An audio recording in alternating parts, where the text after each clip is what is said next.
Ankh Uja Seneb, Life, Vitality, and Health, to you all for tuning in. Whether you are watching the live or the archive, I want to say a big dua to you, adorations to the divinity manifesting as you, in you, all around you. Tonight, we are finally in that last stretch. We are doing the last, I think, 8 precepts tonight. Yeah, I think we're doing precepts 35 to 42. It's been a long, wonderful journey. Um, Sharing these wonderful precepts of Maa't, these wonderful tools that can help us, those of us that are sincere about trying to elevate ourselves, to become divine vessels, divine stewards, to help heal ourselves, our planet, our loved ones, etc., etc. And I am just really grateful to have had this opportunity to go through these precepts and share with you all as I wrestle with them. And and like I said, we're finally in the last stretch. And I will say that these last few precepts did give me a little bit of a struggle. I mean, I spent days on end trying to really get to the root of a few of these precepts, and we're going to look at those precepts tonight. So, hopefully, if you have not watched part 1, 2, 3, 4, 5, 6, 7, and 8, this show will inspire you to do so. And, let me know how they worked out for you. You can always leave me a comment. I do respond to my comments. And with that, let's go ahead and get ready to jump in. I just want to say that I already poured libation. I know previously I would pour libation publicly, but just to save time, I've been doing it privately prior to the show. So I haven't forgotten about that very important step. All right, well, let's go ahead and jump in. Let me share my screen with you all so we can get through these last few precepts.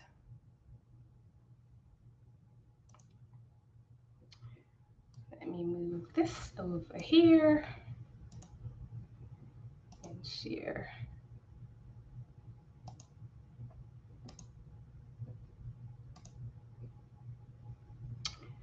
All right, let's hide that.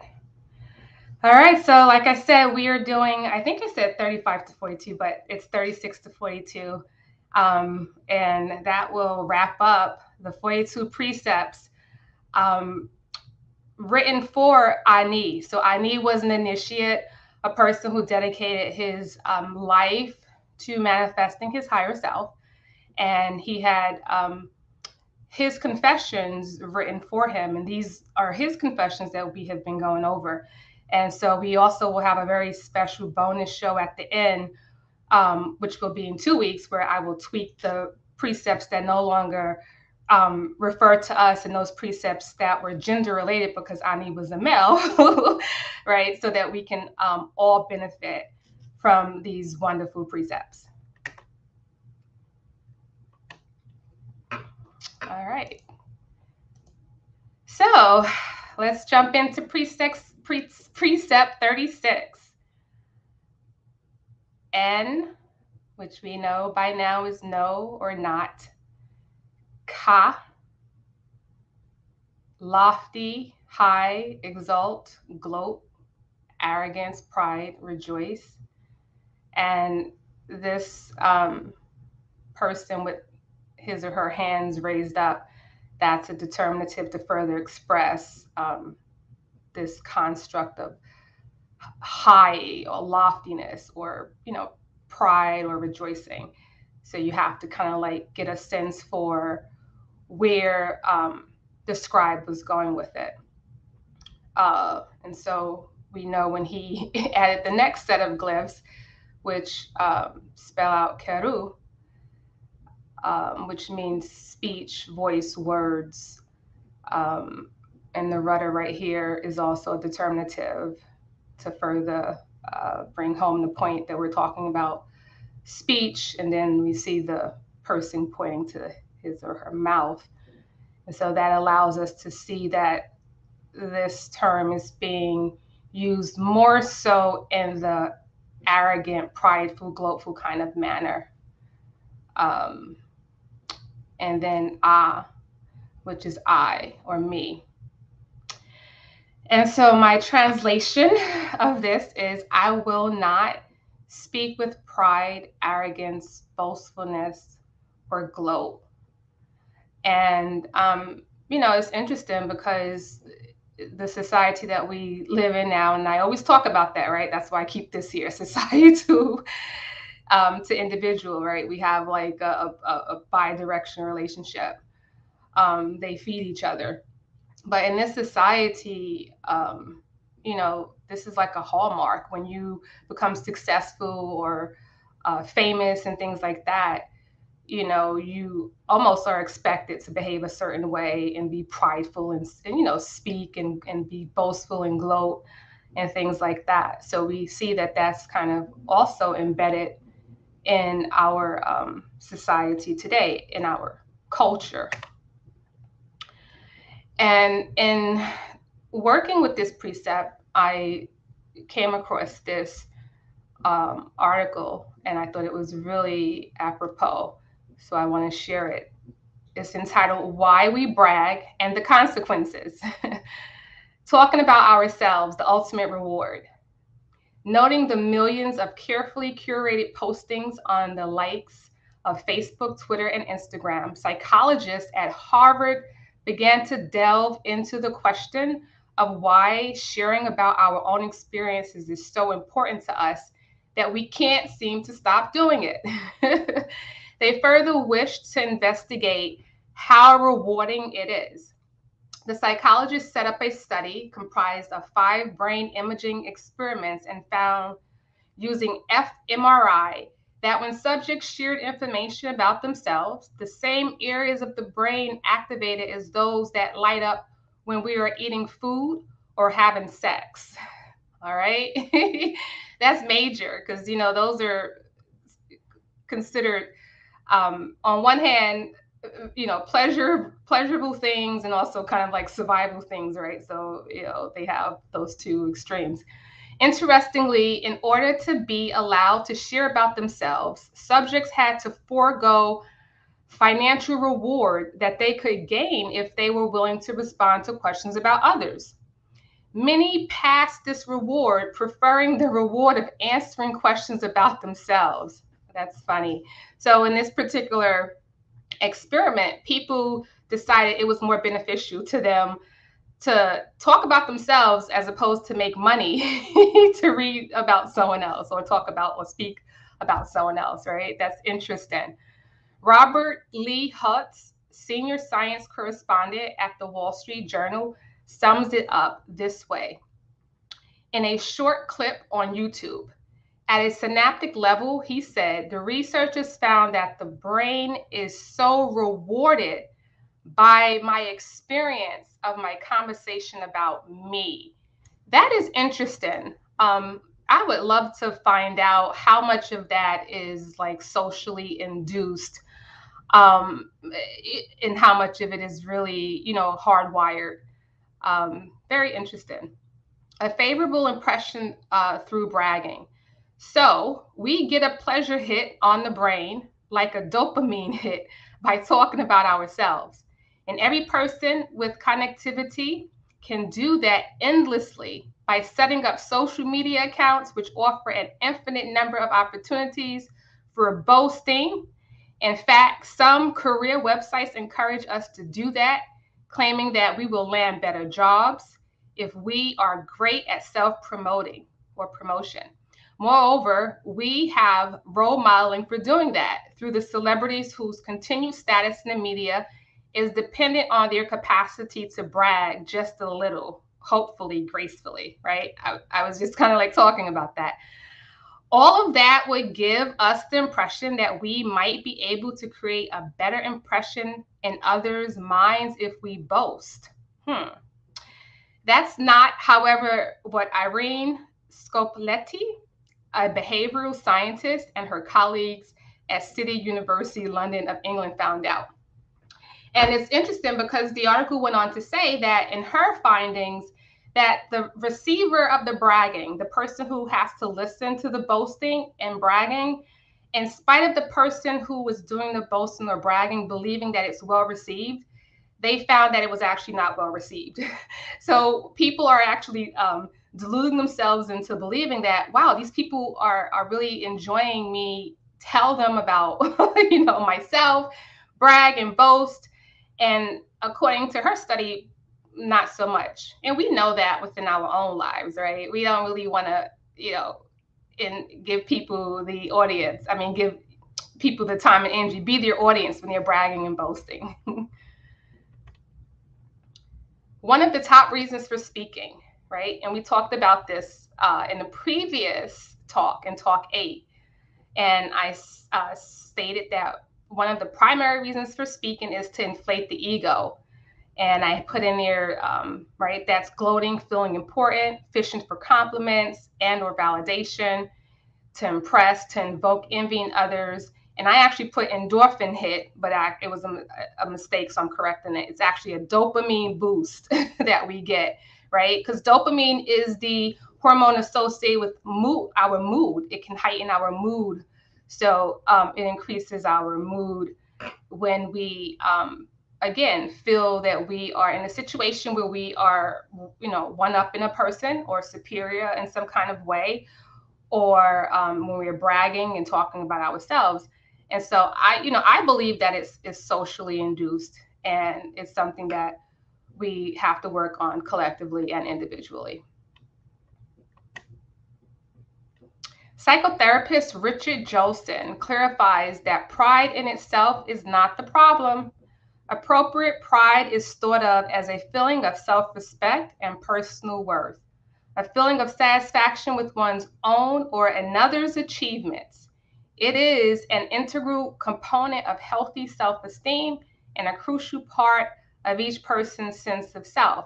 And so we know with Maa't, everything is about being in balance and harmony. We're not talking about extremes. And so, yeah, according to Richard Jolson, he did a good job explaining what a healthy sense of self-worth is, and sense of pride in one's accomplishments is.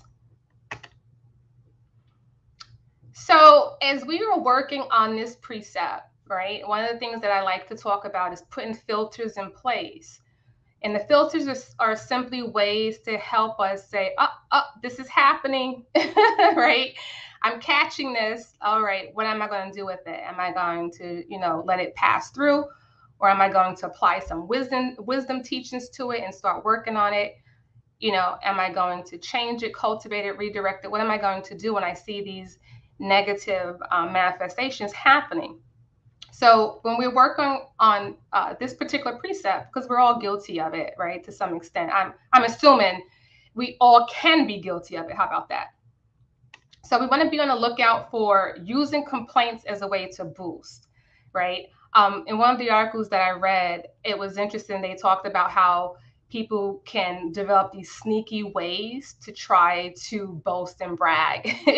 And then they, delude themselves into believing that they weren't doing it. And so these are good filters to put in place, right? So an example of this would be something like, oh, the waiter spilled wine on my $500 pair of shoes, right? Why couldn't you just say, oh man, the waiter spilled wine on my shoes, right? It's an opportunity for the person to use a complaint, right? To brag and boast about something, to get that little, dopamine boost. Then we have the humble or overt boasting, right? I can't believe that they chose me of all people to speak before a room full of PhDs. Oh, little old me, right? We know about that one too, right? People try to reduce themselves before they, go ahead and present the boasting or the bragging, right? It's, this is a very cunning way of doing it. So be on the lookout for that one as well. Insecurity boasting, right? This is my big one that I've had to work with, and I keep the filter in place seriously for this one, right? I'm actually really good at singing, so I don't need to know how to dance, right? A lot of us have insecurities, right? We weren't really brought up in a society that taught us that we are all special and unique and wonderful and manifestations of the divine and all that, right? A lot of us have a lot of insecurities about uh, different things based on social engineering. And so this is another one that we want to look out for. When we have insecurities about something, then we try to like cover it up and highlight, put the floodlight on something else that we're proud of, or feel can help overcompensate or compensate for the insecurity. So look out for that one. And then you just got the hardcore, what I call superiority dopamine high boosting. I mean, boasting. And these, this is when people, they just constantly doing it. They're like constantly trying to get a hit and don't know it, right? Subconsciously, they're constantly, every time you turn around, they're like, oh, my children have all A's. Oh, my son's a doctor. My daughter's a lawyer, right? When they come into the room, you already know what's going to happen, right? Here's another example. My husband loves me so much that he would never do to me what your husband does to you, right? Because apparently I'm, superior and you're inferior, right? So again, just ways to be on the lookout for this particular precept, right? And why do we want to do that? Because we want to promote equanimity. We want to promote the construct that the divine manifests everywhere and in all people. And so I don't need to one up, just to feel good about myself, right? We want to make ourselves, right, feel good without hurting someone else or reducing someone else. Okay, precept 37. And shenu, which is curse, blasphemy, speak irreverently about God or sacred things. I, me. Neter, which is the symbolic representation for God or the supreme divinity. Right? So my translation is, I will not curse, speak evil of, or blaspheme God or the supreme divinity. And some people would say, oh, why not? God is almighty, all knowing, all powerful, all the good stuff. Who cares, right? It's not about like hurting the creator, right? It's not about offending the creator, because the creator is manifesting everywhere and in all things. It is about creating negative feelings, right? And doubt, lessening our connection to source, right? And when we have that, society kind of like goes down a slippery slope, right? And you see things like this. People have bad situations, and then they're like, dear God, bloop you. There is no God. If there is no God, then I'm God, right? F God, believe in yourself, enjoy life. There is no God, right? There's these constructs that come out of that precept not being there, right? And as we continue to delve into this, we will expose how that can create like, a moral degradation, which we see in this society today. And, I just wanted to read this quote from Stephen Hawking, because, he's a widely respected intellect in Western culture, and his construct or concept about God or the supreme divinity or source, whatever you want to call it, is that there is no God. And here's why.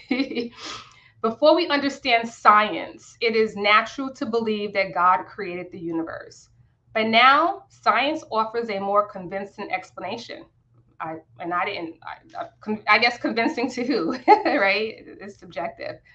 What I meant by we would know the mind of God is we would know everything that God would know if there was a God. So this was a statement where he was um, not really recanting, but I guess giving some more in-depth explanation as to why in the past he made that statement, which kind of like insinuated that there is a God, right? If there were a God, which there isn't, I'm an atheist. Okay. And it's everyone is entitled to their own beliefs, and that's fine. That's what makes the world go round. But we want to be able to highlight certain behaviors and certain things that people do and say that can create like degradation, immorality, and things like that in the society. It's like you can have your belief, but why, you know, curse the creator for those who believe in the creator? And so I wanted to take a quick look at the construct of the creator or source from a Kemetic perspective. And the term nebuchadnezzar is the term that is used to describe source, right? The source of everything, manifesting everywhere and in all things. And so you see they have this depiction of all of these different attributes of many of the Neteru, which are aspects of the supreme divinity, right? Key aspects of Nebuchadnezzar. It's like the supreme divinity is so vast, right? It's almost out of our limited ability to understand things. It's kind of like trying to understand all of the galaxies and universes beyond the ones that we can see, and beyond that, right? Because if Nebuchadnezzar is manifesting everywhere in all things, and we only can see this much of Nebuchadnezzar, then we really don't have the capacity to sum Nebuchadnezzar all up. And so in Kemetic spirituality, they kind of like broke this construct up into bite-sized pieces. So, right, this particular Neteru represents this aspect of Nebuchadnezzar, and we can approach that and learn that and understand that and master that aspect, and then we can go to another aspect and another aspect, right? And so Maat represents the aspect of Nebuchadnezzar that symbolizes and represents divine order, right? Or the underlying structure and nature of creation itself, which is interesting because when we are studying science, we are actually studying and trying to get in tune with that order, right? With Maat.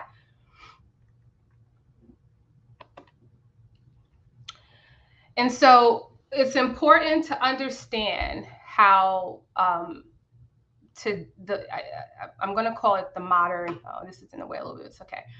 I'm going to call it modern science, right? And how this construct, which Stephen Hawkins kind of like just talked about, excludes this idea of a supreme divinity as source, right?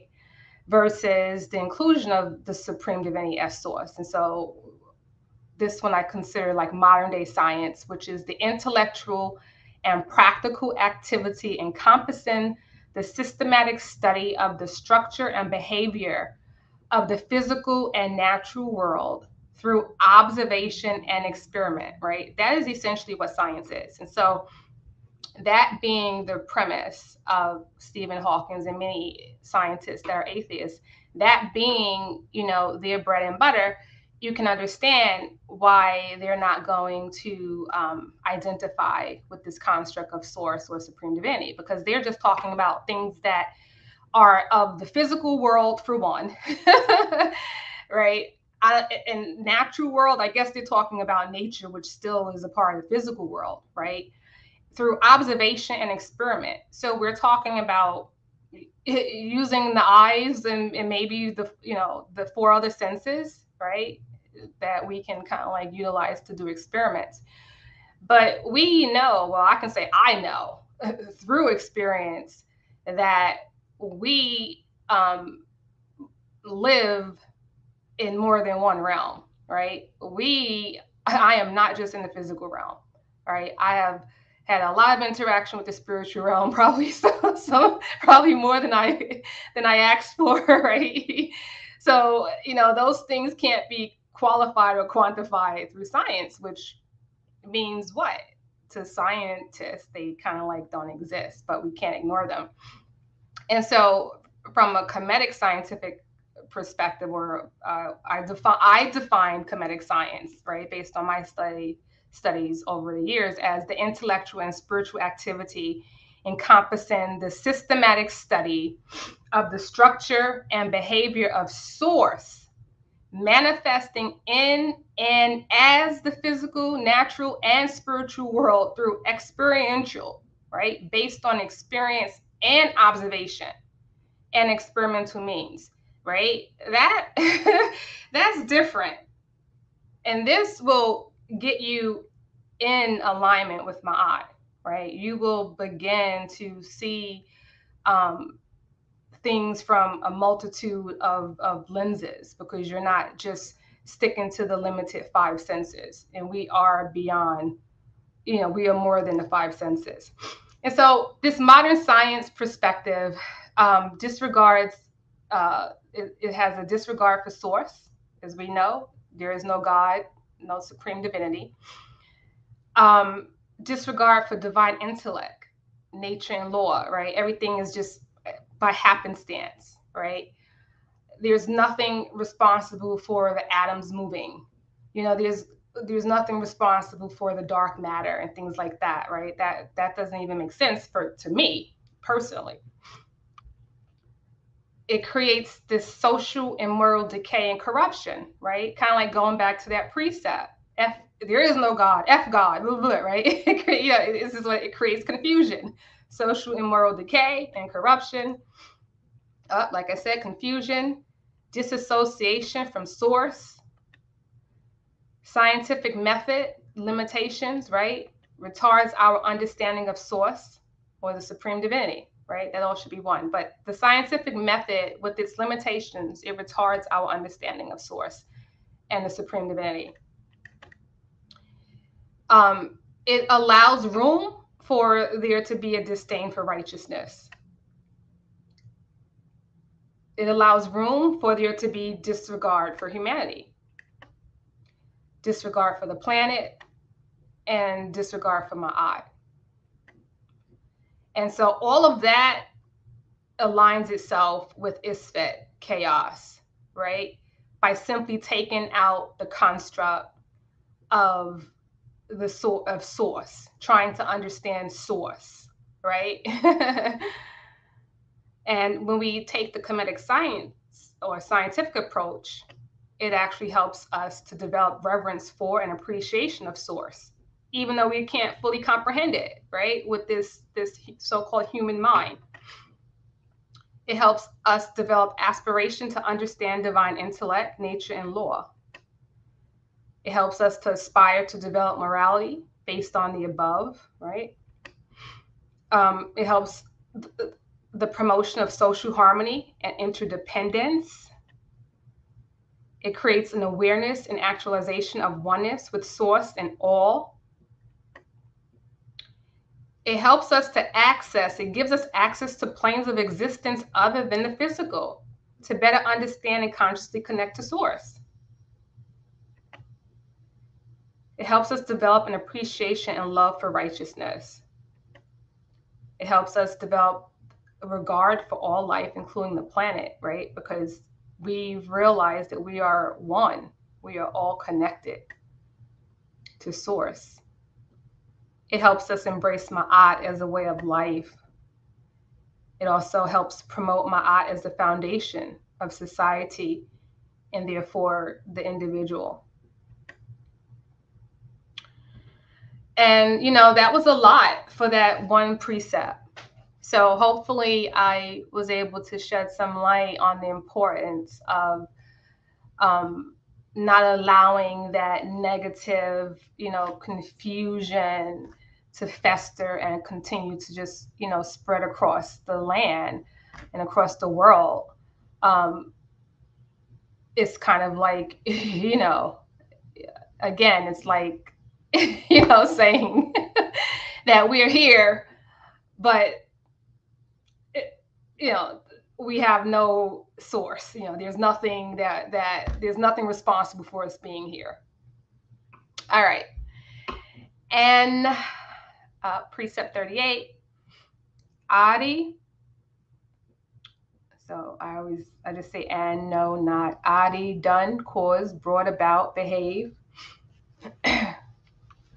I, I or me. Saki, to act with violence, strictness, severity, violence, or haughty behaving man. So I want to pause because this is one of the precepts that took me for a loop. And what this precept helped me to understand that just like we write today, like I've written books by very intelligent people, right? Very honorable people, people with PhDs and so forth. And I've found like typos in the books and things like that. So I realized that this person was a scribe, a writer, and there's room for error. We have to allow room for error. Or just my inability to understand. But what the problem is, or the problem that I encountered with some of this scribe's writing, was the inconsistencies, right, in terms of the direction that the glyphs are supposed to be going, right? So of course, as you've gathered by now, we're going from the top, but we read into the glyph, right? So sometimes I come across some of the glyphs that when I read into them, they don't make sense. And then I have to try all the possible variations, just in case he made an error or I don't understand, he switched up or whatever, to try to make sense of it. And so this is one of those precepts. And I found that other people's interpretations have varied as well. And I believe that is the reason why, because there's some confusion in here as to which direction he was going, right? Because the Q is up here above the ah, and normally that alone within itself is QA, right? And then the S is here. So is it Q, S, A, Q, A, S, right? S, A, Q. So anyway, playing around with it, I finally just settled on this. So I'm settling with S, A, Q, I. All right. Other translators, they settled with something different, and that's fine. I looked at theirs as well. Couldn't really come to that same conclusion, so I just wanted to share that with you all, right? So you can understand. All right, so with that, I have Saki, which I already read, is to act with violence, strictness, right? All of that. And then that left me with the duck and the T. So again, right, with this particular writing, normally the two reads would be very close to each other. So like if you look at other, I don't see one over here.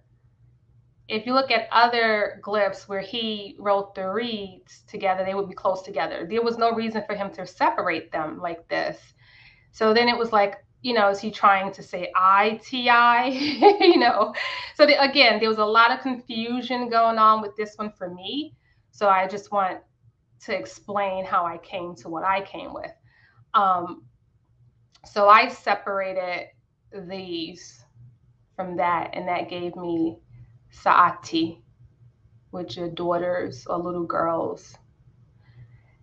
And because again, I want this to, Ani is a man, right? So it's gender specific. We want to kind of like make sure we cover all bases. So I'm going to put children here as well. And then this is the determinative to indicate something small or weak in plural, right? So there's also, I wanted to show this layout of glyphs is separate from this that also has this meaning of children. So I didn't know if he was trying to separate one of these eyes and then allow the other eye to kind of like, be used for that. I don't know. But I just wanted to share that. So my translation is, I will not treat children with violence, severity, abuse, strictness, or less than me, belittle. And it's so interesting that I spent the most time on this precept out of all of the ones that I've done. And it really touched me because in working with this one, it really spoke to the source of most of my struggle in life. Growing up as a child that was abused, it created a lot of struggles that followed me into adulthood, right? That I still have to keep filters up for and have to work with and have to wrestle with daily. And so I just thought that was really interesting that I spent so much time on this precept and this is what I came with. And I was like, whoa, this, I'm getting a little emotional. I was like, whoa, this is really deep for me. So in ancient Kemet, the construct of equanimity was very, very important. That was promoted throughout the society. And I wanted to show these depictions of Asar, Aset, and Heru, mother, father, and child. And I remember when one of my teachers pointed this out to me, I was like, wow, I wouldn't have even noticed that if he didn't point it out. But you see, they all are like at the same height, right? Even the one that's depicted as the boy child, right? They put him up on the pedestal to make sure that he is at the same height of the parents, right? Maat, oneness. And in this society, we oppress our children. We were oppressed as children, things like that, because we don't have this construct, excuse me, embedded in our cultural upbringing. But in Kemetic society, it was. And so apparently, if that precept was written, that meant that you still had people that challenged this, right? That did not necessarily live according to that. And so they had to be reminded. And this is a beautiful depiction to remind us of that, or remind them of that, and now us. So I'm going to spend a little time on this precept because we have a major, major problem on a societal and global scale surrounding that particular precept.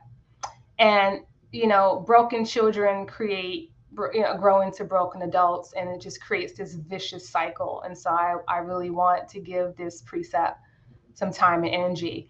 And maybe most of you know about this, but in case you don't, in China, there's an issue with girls being thrown in the trash because they have a limit of 2 children. At least it used to be 2 children per couple.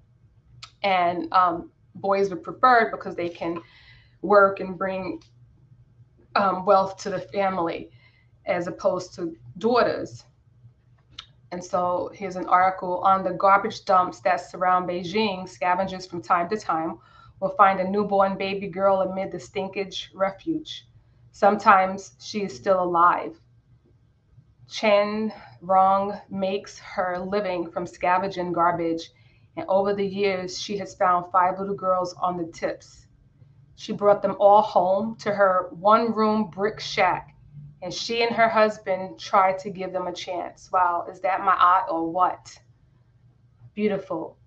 Here's a quote: boys are the best because they can work. Every year, says researchers, perhaps 1 million girl fetuses are aborted and tens of thousands of girl babies are abandoned, right? That's from Asia Pacific. And this is a video that I saw years ago, actually in my social psychology class, and it just kind of like left a left a impression on me, and I just want to share it with you all. China is doing a little soul searching after this heartbreaking video began making the rounds. It shows a 2-year-old girl being struck by a van, not once, but twice, as more than a dozen people walk, drive, and cycle by, ignoring her, leaving her to lie in a pool of her own blood. The scene unfolded Thursday and was captured by a surveillance camera. A garbage worker eventually comes to the girl's side. So, that's just to show you how far we've fallen from divine grace, right? And from Ma'at. For so many people to walk past this little girl. I mean, I can't even understand it, right? That's like I don't understand. I can't, my brain can't make sense of it, but it's definitely a societal / social problem that is affecting the individuals. So we have, we have so much work to do as a collective. So the U.S., we don't get down like that, but we get down in other ways, don't we? We have a lot of children missing. I'm sure we are familiar with those boards. Just go online. The number of children missing in this country is astronomical. A lot of them are sold into slavery, sex trafficking. I think in one of my previous talks, I stated that there's more people enslaved in the world today than ever before. Another thing that I can't wrap my brain around, I can't understand it. So in 2005, it was estimated that 900,000 children in the U.S. were being abused. And you can see the breakdown. Neglect, 66%, physically abused, 17%, sexually abused, 10%, emotionally mistreated, 7%. And then in 2020, child abuse reports involved 7.1 million children. And I underline reports because those are the only ones that were reported. Only 3.1 million children received prevention and post-response services. Wow. 90.6% of victims are maltreated by one or both parents. 5 children die every day from child abuse, right, in this country. 80.6% of child fatalities involve at least one parent. 46.4% of children who die from child abuse are under 1 year. Boys had a higher child fatality rate than girls. 2.99 boys and 2.05 girls per 100,000 children. And this is really hard to kind of like swallow. For every incident of child abuse or neglect that's reported, an estimated 2 incidents go unreported. So that means the bulk of the abuses is going unreported. And that's from childprotect.org. So, we have a lot of work to do. People need to get off of Facebook, get off of Twitter, and doing a lot of gloating and sharing what they ate and all that, and roll up your sleeves and start helping to clean up. There's a lot of places to help. A lot of situations where hands are needed to promote Maa't, and it's not usually on Facebook or Twitter. All right. So here's a chart showing number of cases of child abuse in the U.S. right by age in 2020.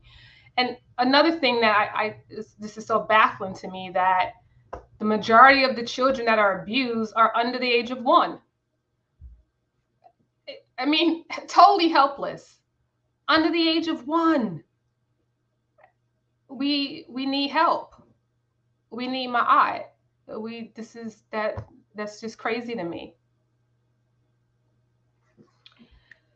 Consequences and risk factors, right? This is the part that we really need to hone in on. Child neglect and maltreatment are likely to create consequences of victims later in life.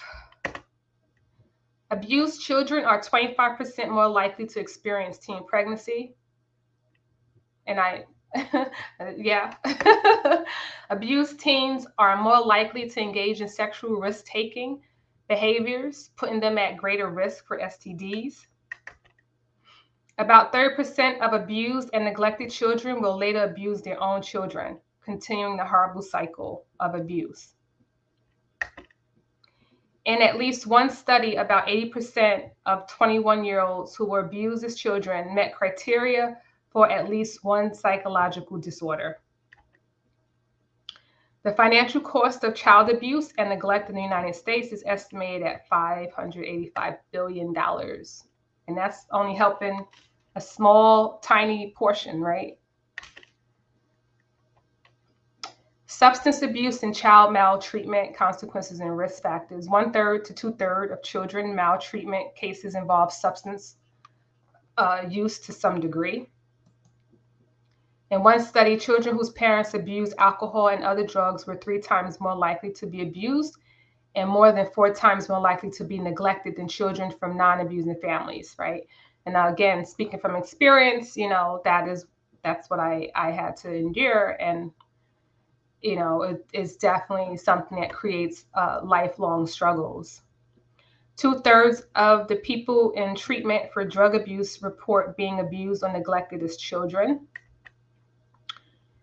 More than 1/3 of adolescents with the report of abuse or neglect will have a substance use disorder before their 18th birthday, 3 times as likely as those without a report of abuse or neglect. So we see this codependency on drugs and alcohol. 11.5% of children have a parent or caregiver alcohol abuse risk factor. 28.5% of children have a parent care drug abuse risk factor. 25 to 33.2% of children have a domestic violent abuse risk factor. And so that takes me to this relatively new construct called complex PTSD and childhood abuse. So over the last few years, I guess within the last decade, there are psychologists and psychiatrists that are saying, hey, we're finding that a lot of these things that we're treating people for, under these different categories really are rooted to childhood abuse. And so there's kind of like a movement going. It hasn't been fully adopted, like in the DSM-5 as a recognizable diagnosis, but they put subset categories. But it's actually, eventually going to make its way there, because most of the things that people are being treated for psychologically are stemming from childhood abuse or childhood neglect. And so, these are all of the things that can create this complex PTSD. And the key differences between PTSD, which is post-traumatic stress disorder, and complex post-traumatic stress disorder are these: caused by a single traumatic event. PTSD is caused by a single traumatic event, recognized in the DSM-5 as an official diagnosis. Complex PTSD caused by long-lasting trauma and continues or repeats for months, even years, typically the result of childhood trauma, not recognized as a distinct condition in DSM-5. Here's a little bit more about complex PTSD. Complex post-traumatic stress is a condition where you experience some symptoms of PTSD along with some additional symptoms such as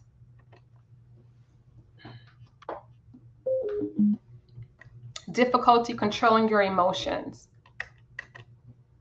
feeling very angry or distrustful towards the world, constant feelings of emptiness or hopelessness, feeling as if you are permanently damaged or worthless, feeling as if you are completely different to other people, feeling like nobody can understand what happened to you, avoiding friendships and relationships or finding them very difficult, often experiencing dissociative symptoms such as depersonalization or derealization, physical symptoms such as headaches, dizziness, chest pain, and pains and stomach aches, regular suicidal feelings.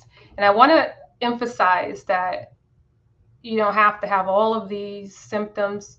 You can just have some of them. And especially if you know that you experienced any of those things on that previous page as a child, then you may be struggling with some of these related issues as an adult. And, to no surprise, Black children have the highest abuse rates in this country. In 2020, the World Health Organization's International Classification of Diseases, 11th edition, ICD-11, they did introduce complex PTSD as a new diagnostic category. So good for them. So hopefully the DSM will do the same thing, and people can start getting, proper treatment for these conditions. This is something that I have struggled with throughout my life. Spirituality has helped me a great deal, but I've also had to do other things and continue to do things to continue to rise above those impressions that those experiences left within my person. What causes complex PTSD? The types of traumatic events that cause complex PTSD include childhood abuse, neglect, or abandonment. And I know I listed some basic ones, but I wanted to go in a little bit more. Ongoing domestic violence or abuse, repeatedly witnessing violence or abuse, being forced or manipulated into prostitution, torture, kidnapping, or slavery, being a prisoner of war, and abuse associated with racism. And so this one, I think people don't really pay a lot of attention to. So I added this one as well, because I did experience this as a young person as well. I was in the second grade and I was bussed out to a predominantly white school. I think I was the only Black person in my class, or maybe two of us. And I experienced, on top of the other things that I was experiencing at home, the other abuses, I experienced this. And to this day, I am still working on mitigating and sorting those things out. So this is something that we want to also pay close attention to. Socially or culturally normalizing the causes of complex PTSD does not lessen the negative impact that they cause within the personality. You are more likely to develop complex PTSD if you experience trauma at an early age, the trauma lasted for a long time, escape or rescue were unlikely or impossible, you have experienced multiple traumas, you were harmed by someone close to you. And there's support groups out there and tools. This is a support group that I personally have used, and I like their tools.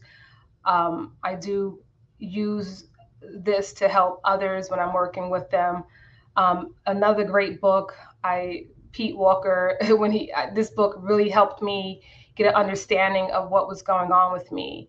And this book is also helpful. I have all of these.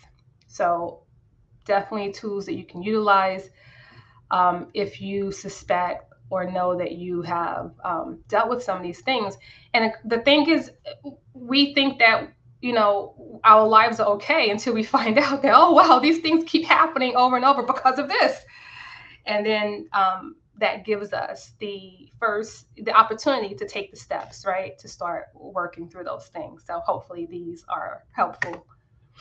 And then another tool, right? I am hosting a Healing the Inner Child 9-week group session. It's free, and it's for adults that are transforming their childhood trauma. So go to the website arareiki.com and register for that. All right. That probably is my most special precept. All right, precept 39. And no, not hatek or hatech, to destroy, harm, injure, steal, or filch. Pauti, that's all that. Pauti, stuff, matter, cake, bread, offerings, substance, items. Right? That word can have different meanings. This is the one that I'm going with. Neturu, gods and goddesses. So we have, I will not destroy or steal offerings or items offered to the gods and goddesses, or temple offerings and items. This is one of those precepts. I have a star that I will be tweaking to bring it up to date or modifying it so that it's a precept that serves us today. So what is that precept about, right? Especially growing up in a country that is Christian based, we're not supposed to be doing those things anyway, right? Right? That's considered blasphemy under the Christian umbrella. But for those of us who are not Christians, we know that it was done in many African and Eastern traditions, right, as an act of exchanging energy, right? When you're working outside of just the physical realm, the scientific realm, and you're dealing with spirituality, when we make offerings, it's just an exchange, right? We're working with these forces and these entities. And a lot of times they're working on our behalf when we ask them to, right? Depends on how we're relating to them, right? I'm talking about when we are connecting to them and asking them to work on our behalf, especially in like the African traditional religions like Akan or Yoruba, right? You do things and you solicit them for help, and you put food down or you do other things, make other offerings or eat bows as an energy exchange. And so that precept is talking about a culture that practices that type of offering giving. And so these are just some examples of how we go about doing these things today in this country, in this society, because we're not going to do it like we used to, because this is a Christian country for the most part. Right? Sometimes, you take offerings to beaches or other places. You see it crosses. To this day, you can go into different establishments and see this in the front. Some Chinese restaurants or nail salons and things like that as well. So this is something that's heavily practiced today. So that precept still applies. It just needs to be tweaked a little bit. It's not being done like it was in ancient Kemet, that's for sure. All right, precept 40. We're almost home. And not nehem, to carry off, to take away. I, me. Kenfu or chenfu, sacrificial cakes or offerings. At, by, near to, among. Aku, glorified spirits of the dead, the sainted dead, or the ancestors, or the Shepsu, or the Shepsi. My translation is, I will not take away offerings or items offered to the glorious spirits, glorious ancestors, right?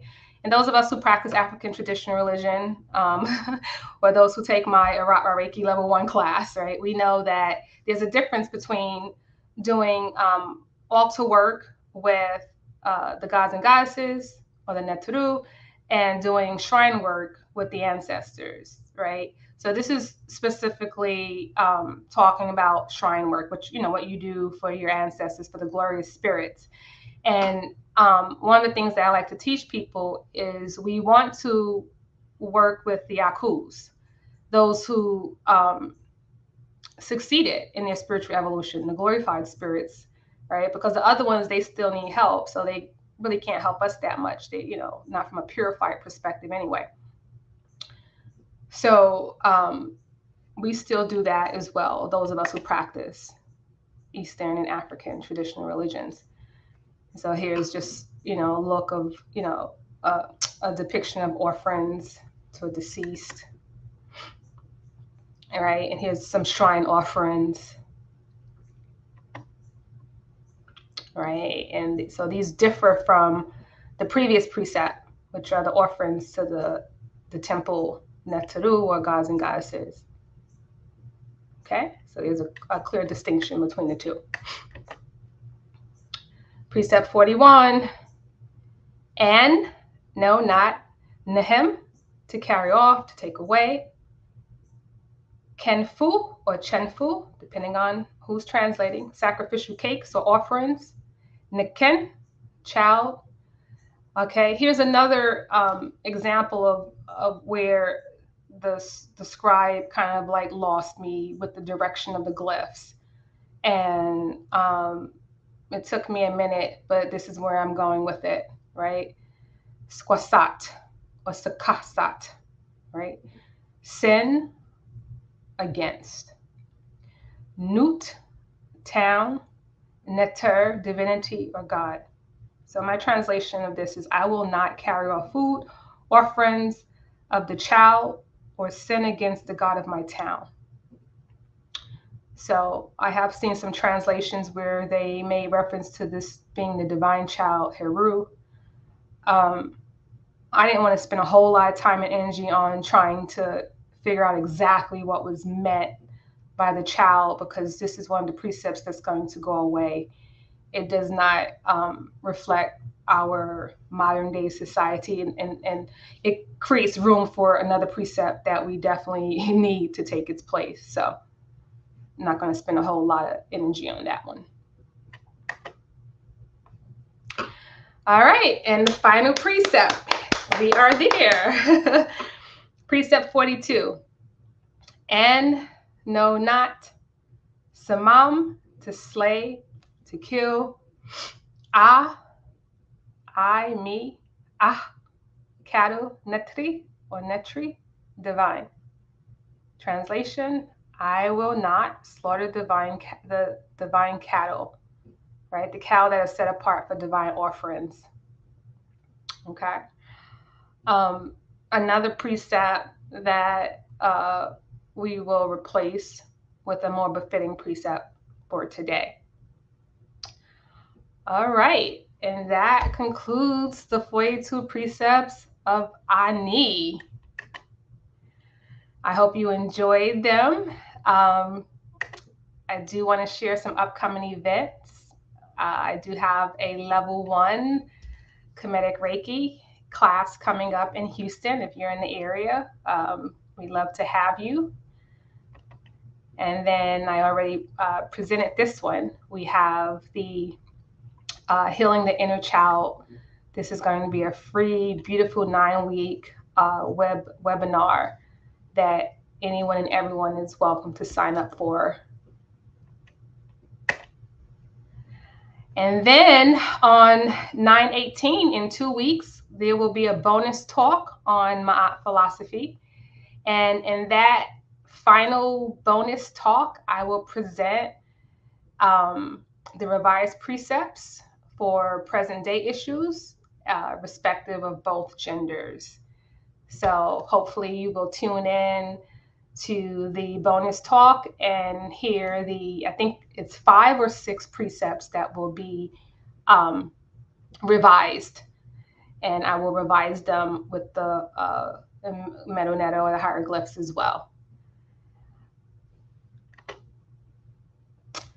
And with that, I say dua, adorations to the divinity in you for watching. Ankh Uja Seneb, life, vitality, and health. May Maat be your very foundation, and I hope that this series has been of use to you and of service to you. And my wish is that if it only promotes Maat in just one person, my wish is that it promotes Maat as far as it can. But if it only promotes Maat in one person, then it was worth all of my time and energy. So again, If you have any questions or comments, go ahead and leave them and I will respond to them. The tap.